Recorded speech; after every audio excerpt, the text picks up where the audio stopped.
good to see you again. Our next fireside chat will be with Ali, terminal lead, technical lead at Gridex. Ali, if I can have you come to the stage.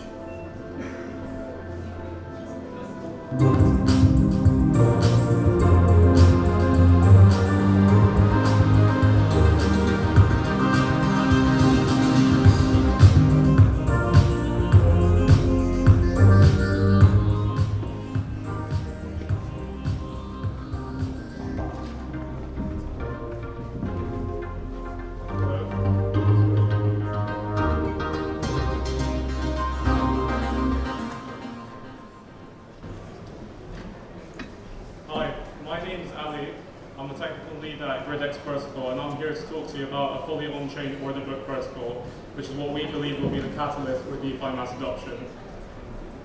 And that's exactly what we at Gridex are. We're the first ever fully on-chain order book trading protocol for the Ethereum ecosystem. Now, to see why that's such a big deal, we need to first address the argument of order books versus AMMs. So up until now, fully on-chain DEXs such as Uniswap, Curve, all use the AMM model, that's automated market making. While CEXs and all other DEXs that have some sort of off-chain component use order books, so that's things like Binance and DYDX. Now you might ask, why the discrepancy? And the answer is simple. The AMM is an on-chain compromise to account for the gas costs of running everything on-chain. So these are the exchanges that we're familiar with. So even in TradFi, Forex, you'd see an order book, you've got limit orders, and you've got this chart, and it looks quite complicated. The real life equivalent of this is something like the New York Stock Exchange. This is what we have in DeFi right now. So you can see it's very simple. You've got two tokens, you connect to your wallet, you put in an amount, you swap, and you're away. The real life equivalent of this is the money changer on the side of the street. You go in, you've got pounds, you want euros, you give him pounds, he gives you euros, and that's it. So we at Gridex thought, what does DeFi need in terms of a DEX? And we came up with two things. We said that one, a DEX needs to be fully on-chain. Two, we need order book DEXs.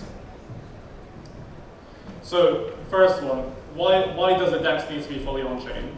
Why can't we have some sort of computation that goes off-chain and just have the settlement on-chain? Well, first of all, real dApps never shut down. So as long as the underlying blockchain is producing blocks, if all of your smart contracts are on-chain, they are persistent. They will always be there. Anyone can call them, and they will always be accessible to anyone that wants to access them. While if you've got some sort of off-chain component that is running on some servers in a centralized facility, that facility catches on fire, gets shut down, stops being maintained, your dApp is down. Real dApps don't custody your assets. So something that made Uniswap so simple and easy to use is that you just connect to your wallet and you're away. You don't need to withdraw, you don't need to deposit, you don't need to withdraw, you've got none of that friction. While on other DEXs that have some sort of off-chain component, such as DYDX, you need to deposit and you need to withdraw, and that's just some unnecessary friction for the user. Real dApps don't require permission. Another thing that made Uniswap take off in DeFi summer in 2020 was that if you've got a token and you want to list it, you just go, you provide liquidity, you make a pool, and that's it. You don't need to talk to the Uniswap Foundation, you don't need permission from them, you can just go ahead and list it. While on other platforms such as DYDX, you need to first talk to them and go through this whole process, and then they will help you list your token. Most importantly, real dApps are not islands. So what we believe made DeFi is composability. The ability to build on different DeFi protocols as if they were Lego blocks. So in DeFi summer 2020, we saw the foundational Lego blocks being created. Things like Uniswap, things like Curve, things like Aave. Now, we've got all these layers of abstraction on top of those protocols, and we think that's beautiful. No one really interacts with the Uniswap front end anymore. You'd interact with a dApp that then calls some other dApp. and another dApp, and another dApp, and somewhere down the line, a trade is executed on Uniswap. And we think that that's useful. And for that reason, we say that real dApps are fully on-chain. Now, on to the second one. Why order books? Well, first of all, let's look at some of the pain points of AMMs. So the biggest one is impermanent loss. This is where, on a volatile trading pair, if you provide liquidity, whether the price goes up or down, you're susceptible to impermanent loss. Now, there is one caveat to this. On stable coin pairs, you usually don't expect to have impermanent loss because by definition, it should be stable. We know that doesn't always happen, but in general, that should be the case. And we think that stablecoin swapping is an application that will continue using AMMs in the future. The second one is high slippage. Anyone that's traded on both Uniswap and say Binance, you know that you get more slippage on Uniswap than you do on Binance. And the third is limited trading functionality. There are some DEX aggregators that have found workarounds to give you limit orders, but natively you can only swap. So why no fully on-chain order book so far? There's a simple answer to that: gas.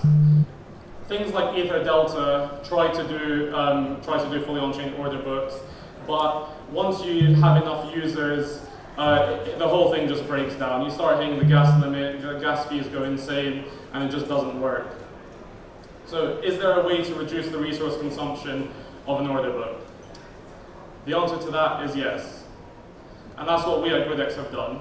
In fact, we've reduced the gas consumption of order books on-chain to AMM levels, if not lower. Now, that's quite a bold claim, and you might rightfully ask how.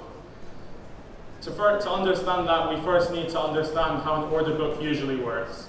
So in TradFi and in CEXs, they use central limit order books. For about 100 years, this has been synonymous with order books. These rely on limit orders and a matching engine to match takers, people who make market swaps, and makers, people who put orders in the order book. Now, the downside of this is that these matching algorithms are very, very complex. They use a lot of computation, and most importantly, they have a variable overhead. Because if you think about it, if you're trying to match takers with makers, the more makers you have in the order book, the more things you need to check. So the gas cost, if this was on-chain, would scale linearly with the number of orders. And if you want DeFi mass adoption, well, I mean, even at DeFi's current adoption, that just is not feasible. So what have we done at Gridex? We've completely reimagined order books. We've come up with our own grid maker order book, or GMOB model. This relies on maker orders, which are slightly different than limit orders, and our grid price linear movement algorithm that completely does away with matching engines. The upshot of this is that it's very simple, has very low resource consumption, and most importantly, has a fixed overhead. So no matter if there's one order in the order book or 10 million orders in the order book, the gas cost of doing a trade will always be the same. So let's look at how we do this. So if you take away one thing from what the GridMaker order book model does, is that, say, if you go to trade on Binance, okay, instead of saying that I want to buy or sell Bitcoin at 28K, on Gridex you'd come in and say, I want to buy or sell Bitcoin in this range centered on 28K, and this would be a very, very narrow range. For example, like 0.05% wide.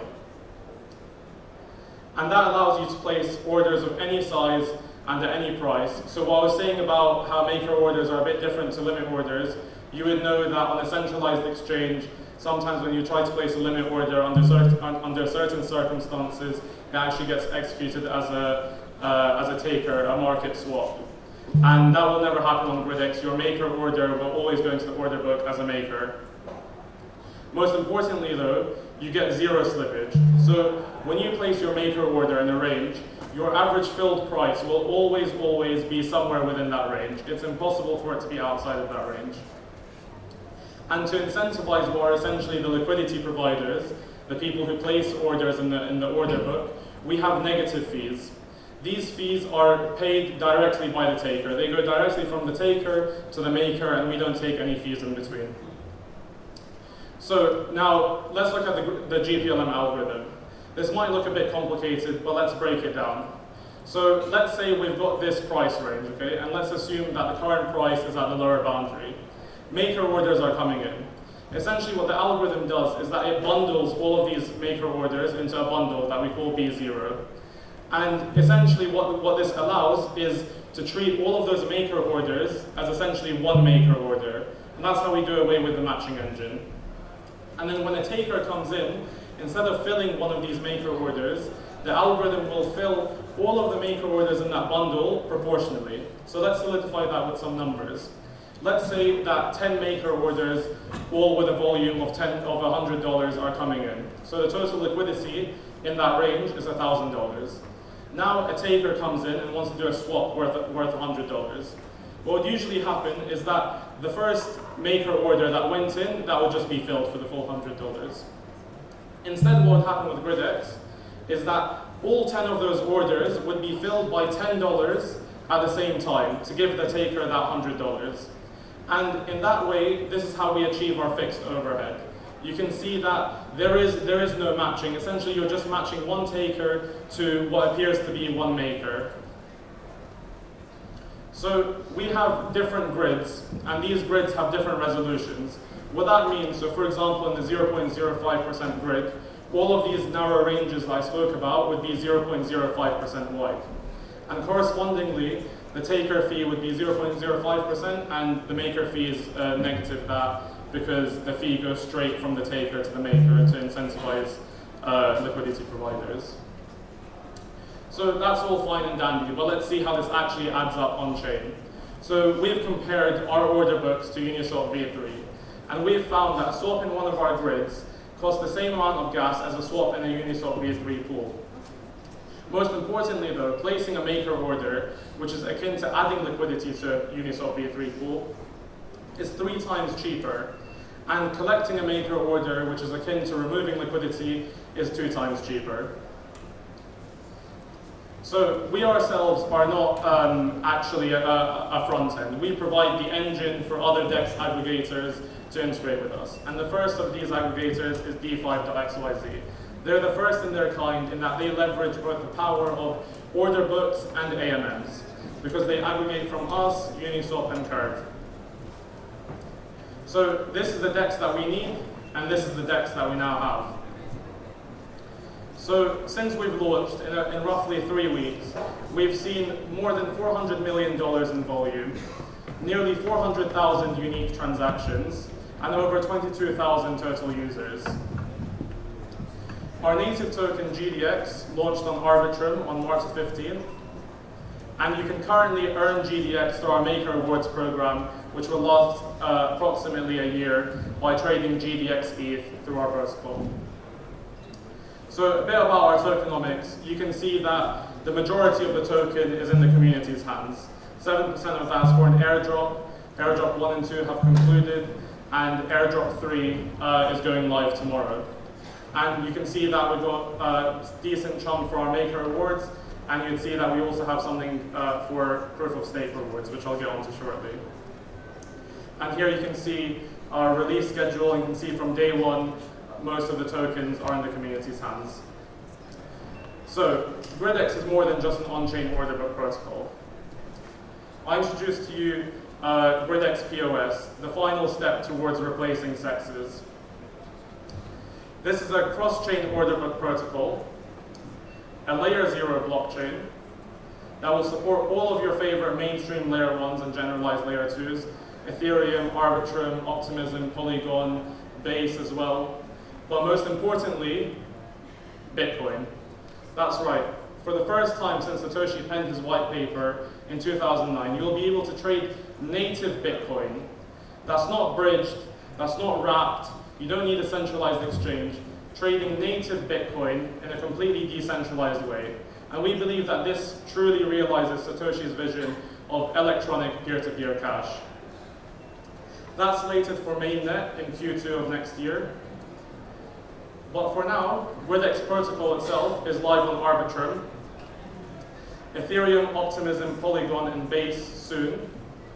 And you can visit GDX to find out more. I will leave you with this video that should be coming on now.